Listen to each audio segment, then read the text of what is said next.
Hey guys, this is James and Thomas from Bucks Downhill. Today we're going to be doing a little tutorial on how to Toeside pendulum, and also we're going to be talking about pre-drifting as well. So first of all, a brief note on protection. I'd recommend you getting some knee pads, as when you're learning this trick and you're bailing out, it's nice to have the knee pads to slide on.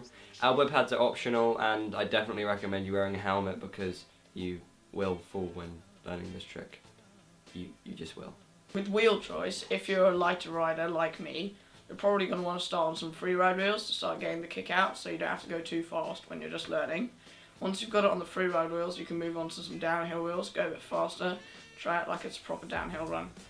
So one of your first decisions when learning this trick is where you're going to learn it.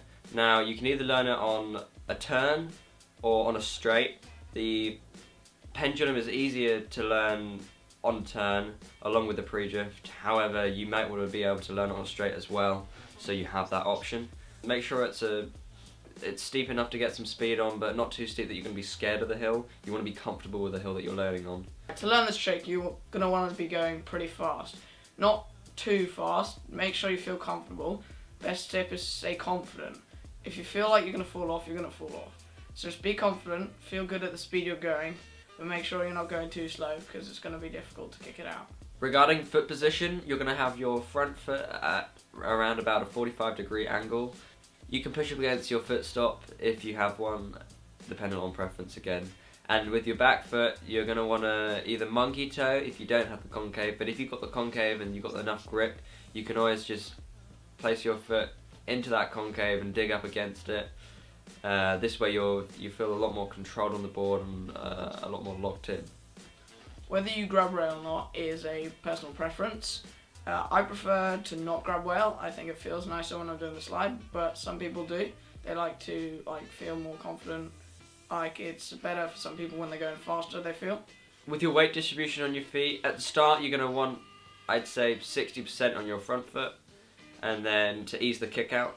And then as you're kicking out, you want to slowly move it onto the back foot, so you keep sliding, but still keeping weight on the front foot, so you're not just going to hook up and just go crazy.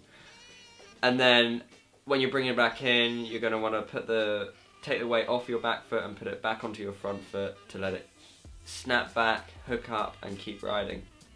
Right, so the main use for this trick is in racing or just taking runs, where you want to slow down before taking a tight corner, so you don't come into it too fast. So what you're going to want to do is you want to pre-drift before the corner, slow yourself down, and then take the corner tight. Make sure you hook up early so you still have enough speed to carry on with the run. Putt distance was quite a big struggle that I had when I was learning it. The closer you bring the puck to your board, the easier it's going to be to kick out, but the faster it's going to kick out and the more unpredictable. The further out you put it, you're going to slide for longer, but again it can be less controllable. So you're going to want to put it somewhere in the middle, dependent on the speed that you're going at and where you feel comfortable. Another problem people also have is not hooking up, so they'll just keep sliding, and then with toe sides, if you don't hook up early, you'll just high side and fall off the board.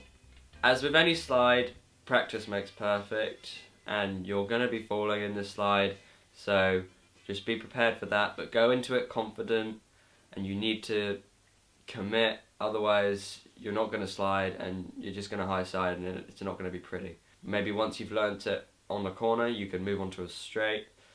It's helpful to get friends out with you when you're practicing, because then they can see what you're doing wrong and then they can help you, getting a third person's perspective.